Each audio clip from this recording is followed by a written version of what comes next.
નમસ્તે બાળ દોસ્તો, ડીકે એજ્યુકેશન ચેનલમાં આપનું સ્વાગત છે. આજે આપણે ધોરણ 5ની સ્વાધ્યાય પોથીના ભાગ 1માં ગણિત વિષયમાં પ્રકરણ 2 આકાર અને ખૂણાનું સોલ્યુશન જોઈશું. તો ચાલો સોલ્યુશન જોઈએ. પ્રશ્ન 1. આકૃતિ પરથી નીચેના પ્રશ્નોના જવાબ આપો.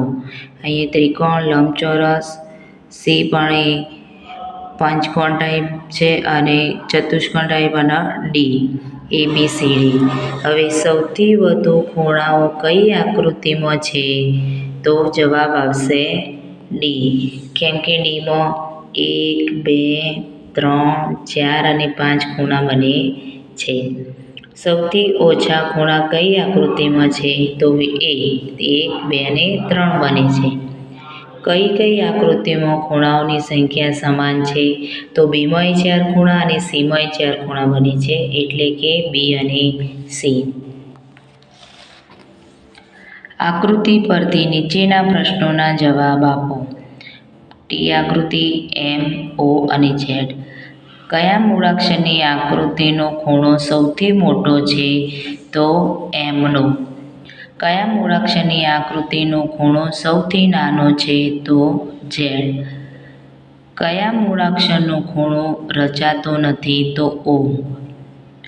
મૂળાક્ષરોમાં ખૂણાઓની સંખ્યાઓ કેટલી છે? તો મૂળાક્ષર ટીમાં 2 છે, એમમાં 3 છે, ઓમાં 0 છે અને ઝેડમાં 2 છે. આકૃતિ પરથી પ્રશ્નોના જવાબ આપો. અહીંયા ચતુષ્કોણ આકૃતિ આપેલી છે, એમાં ABCD એના બિંદુઓ છે. આપેલી આકૃતિમાં કુલ કેટલા ખૂણા છે?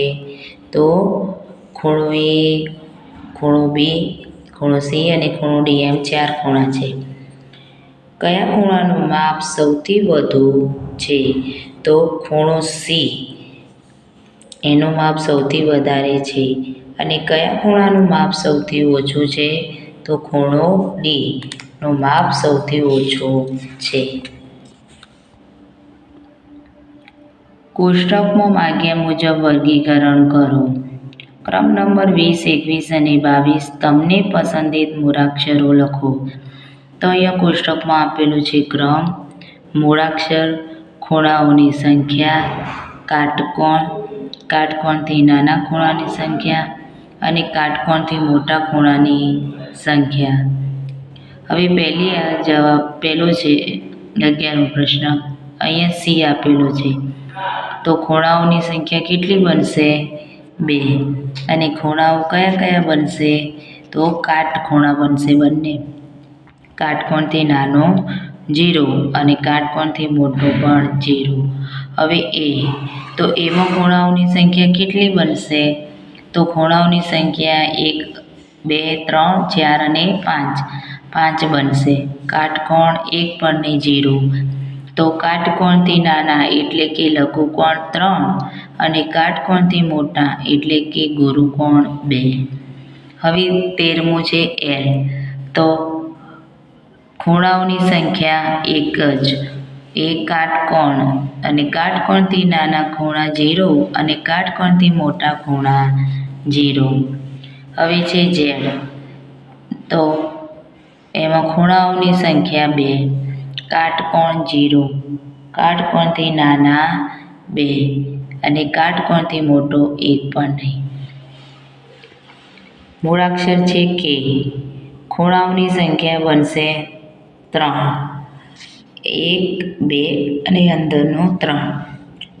કાટકોણ 0, કાટકોણથી નાના 2 અને કાટકોણથી મોટો 1. વાય, ખૂણાઓની સંખ્યા બનશે 3, કાટકોણ તો 0, કાટકોણથી નાનો 1 અને કાટકોણથી મોટા 2.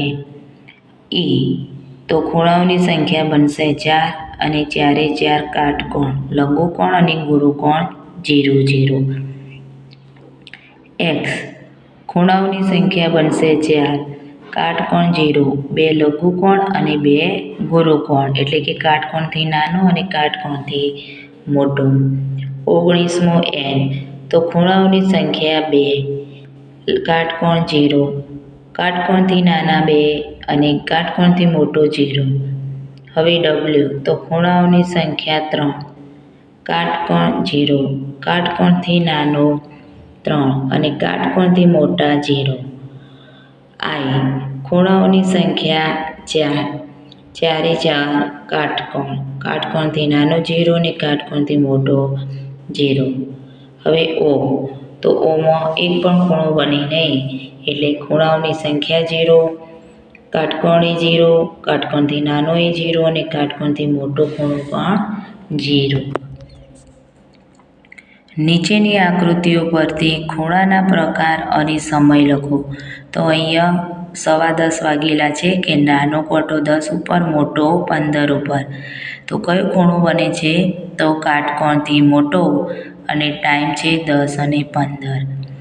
બીજું છે નાનો કાંટો 7 ઉપર, મોટો કાંટો 8 ઉપર. તો કયો ખૂણો બનશે? કાટકોણથી નાનો, સમય બનશે 140. ત્રીજી છે 3 વાગ્યા છે, તો કયો ખૂણો બન્યો? કાટકોણ, અને સમય બનશે 3.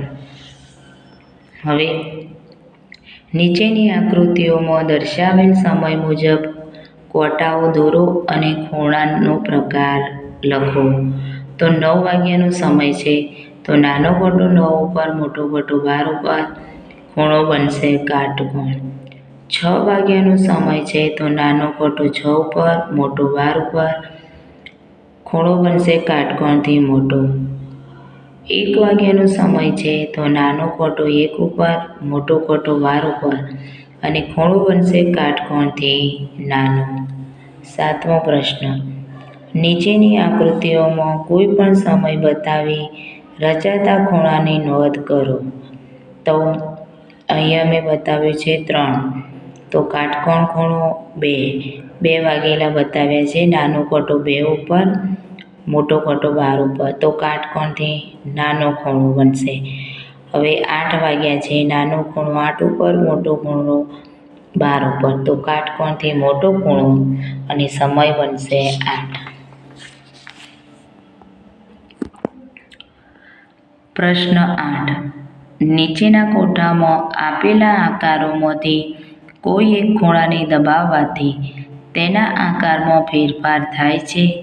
જો હા, તો નવો બનતો આકાર ખાનામાં દોરો. તો આકાર અહીંયા આપેલો છે ષષ્ઠકોણ. તો ખૂણામાં ફેરફાર થાય છે દબાવવાથી? તો હા. તો આ રીતનો ફેરફાર થાય છે અને બની જાય છે પંચકોણ.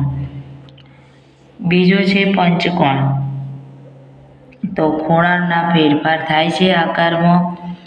તો હા, ચતુષ્કોણ બની જશે. અને ત્રિકોણ, તો ના, કોઈ ફેરફાર થતો નથી. હવે આપેલી આકૃતિમાંથી અધ્યયન નિષ્પત્તિ આધારિત સર્વગ્રાહી મૂલ્યાંકન. આપેલ આકૃતિમાંથી કઈ આકૃતિ ત્રિકોણ નથી? તો પહેલી પણ ત્રિકોણ છે, બી પણ ત્રિકોણ છે, ડી પણ ત્રિકોણ છે, જ્યારે સી એ ત્રિકોણ નથી, એને 4 ખૂણાઓ છે, જ્યારે બાકીની 3 આકૃતિમાં 3 ખૂણાઓ છે. તો જવાબ આવશે સી. બાજુની આકૃતિમાં કુલ કેટલા ત્રિકોણો છે? તો અહીંયા પહેલા 1, 2, 3, 4 અને એક આ મોટો ખૂણો ત્રિકોણ 5. તો એ જવાબ આવશે ડી 5. ત્રીજો, નીચેનામાંથી કઈ ઘડિયાળમાં કાટખૂણો બને છે? તો આમાં કાટખૂણો કઈ ઘડિયાળમાં બને છે? તો 9 વાગ્યા છે, એ કાટખૂણો છે. તો જવાબ આવશે બી. ચોથો, નીચેનામાંથી કઈ આકૃતિમાં એક ખૂણો દબાવતો આકાર બદલાતો નથી? તો ઉપર આપણે જોઈએ એમ ત્રિકોણને દબાવવાથી આકાર બદલાતો નથી. હવે આકૃતિને આધારે પ્રશ્નોના જવાબો આપો. અહીંયા તમને 12 ઘડિયાળ આપેલી છે દોરેલી, અને એમાં ટાઈમ લખેલા છે. તો 5મો પ્રશ્ન, બાજુની આકૃતિમાં કાટકોણ કરતાં નાનો હોય તેવા ખૂણા બનાવતી ઘડિયાળની સંખ્યા લખો. તો કાટખૂણા કરતાં નાનો એટલે કે લઘુકોણ. તો લઘુકોણ બનાવતી આકૃતિઓ કેટલી છે? તો એક તો પહેલી ઘડિયાળ છે, બીજી ઘડિયાળ છે અને એક આ છઠ્ઠી ઘડિયાળ. તો 3 છે. બાજુની આકૃતિમાં કાટકોણ કરતાં મોટો ખૂણો હોય